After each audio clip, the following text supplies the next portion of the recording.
Kalangan yan eh. Aircon seat og sprinkler ang inyong gi. Mapping ka, mapping. Mapping. Unsa nang mapping? Kana pa maaning kan. Kani sa ano? Tiles. Sa tiles. Dili pa ni mao. Napaido nga gana mo lagin siya. Mo na siya pero nay pahamis na gid na. Okay. O nya sprinkler og aircon. Aircon. Mo nay wala pa nakuan, wala pa na human. CCTV na ana no. Okay, gwapo kayo. Pila ka floor? Second floor lang, third floor, fourth floor. Nasa lay alfresco area ka ng open, murag sa Gaisano Mall. Naapod? Sa pa. Sa pinaka rooftop. Convention naapod. Convention na isinihan. Okay. Isinihan. Ayos. Alright. Santa Lucia Mall, update ho tayo dito sa may airport, sa may diversion road, no. So, ang masasabi ko is napakalinaw na, no. Kitang-kita na ho talaga yung structure. Malapit na ho itong mag-open, no. Kailan kaya? So hindi na natin nabasa. Basta kaya ito lang yung update ho natin dito. Tinanong natin yung kanyang pinaka malapitan. Oh, kitang-kita na siya. Yan. Yung kanyang outside facade. Ganda, di ba? Unique. Ibig ko sabihin na iba yung kanyang estilo na kanyang itsura. I-compare natin sa mga naunang mga shopping malls dito sa Davao. Oh, at least man lang, no, madadagdagan ng ibang shopping mall ang Davao.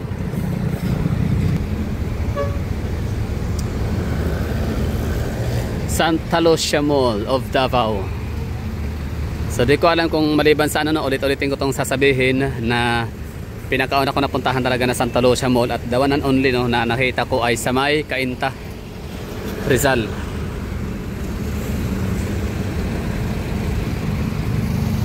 So kung wala mang ibang shopping mall na Santa Lucia Mall, so ibig sabihin dito yung pangalawa.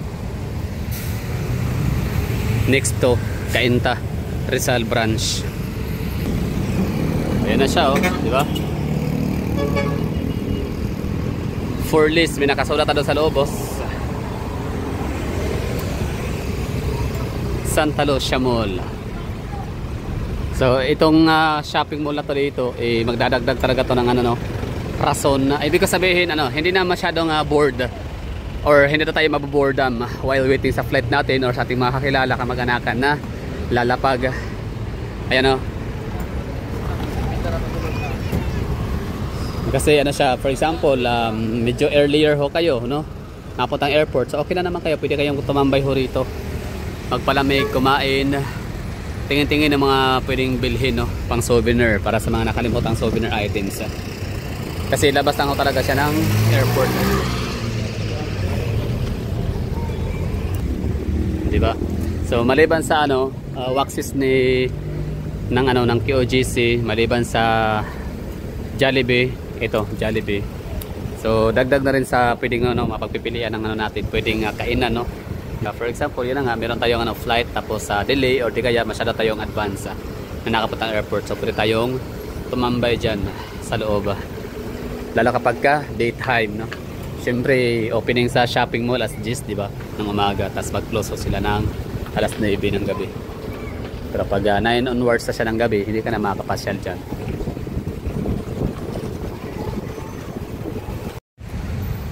So, tingnan natin dito sa area na to sa likod nila kung ng entrance din yata, no? So, parang magiging dalawa entrance dito. Doon sa may highway, tsaka dito.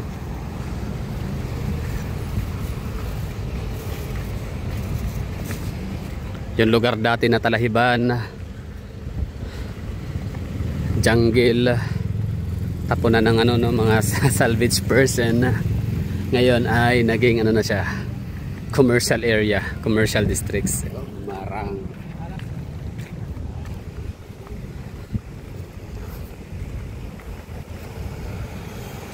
Barangay Komunal. Itong lugar na to dito. Actually yung airport, sako pa rin ng yan. Barangay Komunal. Grabe durian, no? O may mga food court na rin dito, meron na ring barbershop.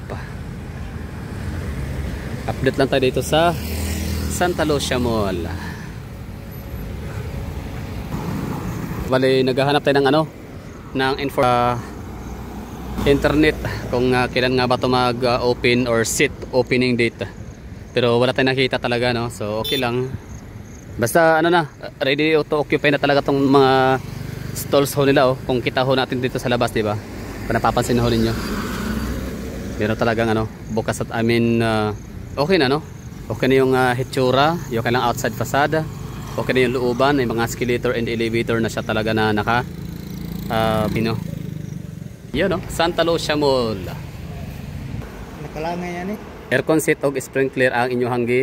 Mapping ka, mapping. Mapping. Masa ang mapping? Kana pa maaning kan. Kani sa ano? Tiles. Sa tiles.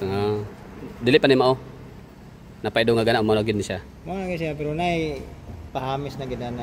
Okay. O nya sprinkler og aircon. Aircon. Mo na wala pa nakuan, wala pa na human. CCTV na ana no. Okay, gwapo kayo. Pila ka floor? Second floor lang, third floor, fourth floor. Nasa lay alfresco area ka ng open, murag sa Gaisano Mall. Naapod. Sa pinaka rooftop. Convention naapod. Convention na isinihan. Okay. Ayos. Yeah. 2026 pa daw? Okay, siguro kay maraman kay ang kanyang mga kuan sa mga tinan, sila may magpa-develop daw na. Magid. Temporary ra man na ibutang. So ang atong mga nasagap nga chismis lang tinuod pwedeng dili no. 2026 pa. Sabagay, hapit na mga 2025 so next year na dayon, di ba? Dali may panahon pod. Pero gwapo na siya oh. So okay na ang mapping no. Sabi ni Kuya na mapping area naman siya na-assign daw. Okay na mapping. Pahamis na lang ang kulang no. Nya human sprinkler para sa kanang ano, di ba kana sila sprinkler? Para sunog ba? Oo, aircon. Aircon set. Pero gana na ng elevator. Ay, elevator kana. Ayos oh. Basta ito lang ho, pasilip tayo sa loob ha. Yan. So hanggang 4th floor pala to dito, sabi ni Kuya. Tapos meron silang parang convention area. Tapos sa pinakaibabaw din kanang di ba nakatawag guys sa mall? Di ba nasa ka ng murag ka ng park sa taas, car park, yan ay ka ng murag. Ako lang na fountain. Convention o sinihan. Wala ingon na ka ng sa pinaka rooftop niya open air. Okay. So yun ang ano, may alfresco. So maganda pala to dito. Si Kuya, salamat Kuya. Yan o, pasilip sa loob oh. Yan. So okay na yung mga parang sa tenant area, mga tindahan, mga shops. Kaso nga lang wala pa daw ano, wala pa yung naka-plaster. Okay, salamat Kuya. 2026 wala, ano lang, nalapit na no. Kung totoo man yung ano, chismis, although hindi naman talaga yun ano, reliable na source si Kuya. Sabi niya, parang chismis lang din daw. Design professional, architect, yan. Civil engineer, professor, electrical engineer, mechanical engineer, sanitary engineer, master plumber, electronics engineer. So nakuan mo kay ano sa plumber. So yun no. So ano pala, ang car park naman nito ay meron sila sa basement. Tapos meron din sila sa likod. Nice one. So diba? Naka-ready na sila. Paganda. Beautification naman si Kuya dito. Nagdidilig siya ng mga bulaklak. Tapos ilagay ito dito. Vista Mall. Parang sa Abrisa lang, diba? Abrisa Mall. Garden. Sino nga, dahil wala tayong nakuwang ano, talagang exact information sa internet. Ano man, Wikipedia, wala, no? Kung kailan mag-open, yun na, si Kuya katrabaho sa mapping area na nga. Narinig nyo kanina, siya yung naka-assign sa mapping. So parang ano na, no? Pakintab na lang ng kulang sa sahig, which is sa flooring, which is okay na siya. Pakintab na lang yung kulang. So yung sprinkler, tsaka aircon na lang yung, hindi pa. So medyo, ano, yun pa daw yung ano, medyo delay nila na ginagawa ngayon. Or yung nagpapatagal. So far, okay na. Tapos meron na silang ano, car park ready na. Basement. And meron dito sa likod. Tapos maganda siya no, kasi meron siyang alfresco area. Kung totoo o tama man yung ano, kung tama man yung sinabi ni Kuya, meron silang pa-alfresco dito sa mall na to. So, ganda no. So tatlo na yung ano, mall natin dito sa Davao na merong pa-alfresco area. Ang Gaisano Mall, NCCC Maana, Sonto Open, and ito si Santa Lucia Mall. Yun yung ano nila, car park entry, basement. Ayos, Santa Lucia Mall. Dito pala sa Davao meron ding ano no, Santa Lucia Incorporated or Company Corporation yung ano sa Digo City, di ba parang may subdivision sila diyan na Santa Lucia. Ang model is si ano, si Bea Alonso. Tama ba? Anyway, so yun lang no. Sana ay nagustuhan niyo lang. At least ay ipakita ko sa inyo ano, yung loob ng ano, yung pinaka atrium area nila. Hindi na tayo masyadong ano, dumiretso pa na sumilip, baka mapagalitan yung ano, yung mga nagtatrabaho dun sa loob. Okay na sana kung gwardiya sila, ano problem, di ba? At pwede tayo mapaalam. Tsaka kahit pa magpaalam tayo sa gwardiya, hindi rin tayo pwedeng ano, no, papasok diyan kasi, di ba? Ano tayo, no? Random vlogger lang ho tayo. Wala tayong karapatan talaga na busisihin, suriin sa loob. Tsaka na, no? Makapag-antay din naman tayo. By 2026, no? Pwede tayo pumasok diyan. Ang ganda pa naman ang hitsura. 2026, malapit na. That's 1 year na lang, mahigit. Kasi na ngayon eh, August, di ba?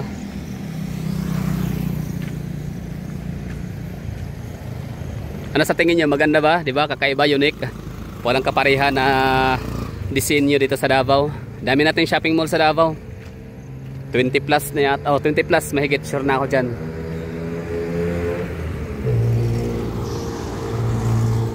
Maganda to, airport, malapit sa mga taga ito namang lugar na to dito, itong ano, kanilang ano, Santa Lucia Mall. Talagang target naman nila na market ay yung mga taga Comunal, taga Kabantian, taga Indangan, no? Kasi nga mas malapit sila dito. Kung pupunta sa Langaysano Mall, downtown area, masyadong ano na, malayo. Meron naman silang ano, City Mall, pero maliit lang yung City Mall. Iba talaga to kasi merong sinihan, tapos merong pa alfresco area pa, ang ganda.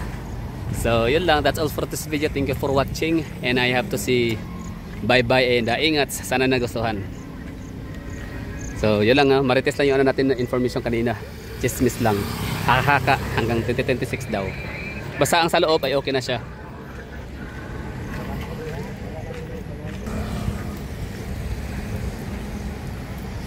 Okay na yung mga magiging ano, tindahan, mga shops para sa mga tenants. Tsaka pansin ko ano, no, parang ang laki, malalaki yung ano nila, yung kanilang stalls compare sa mga ibang mga shopping mall natin dito sa Davao. O baka malaki pa lang tingnan gawa nung wala pang ano, occupants, wala pang tenants.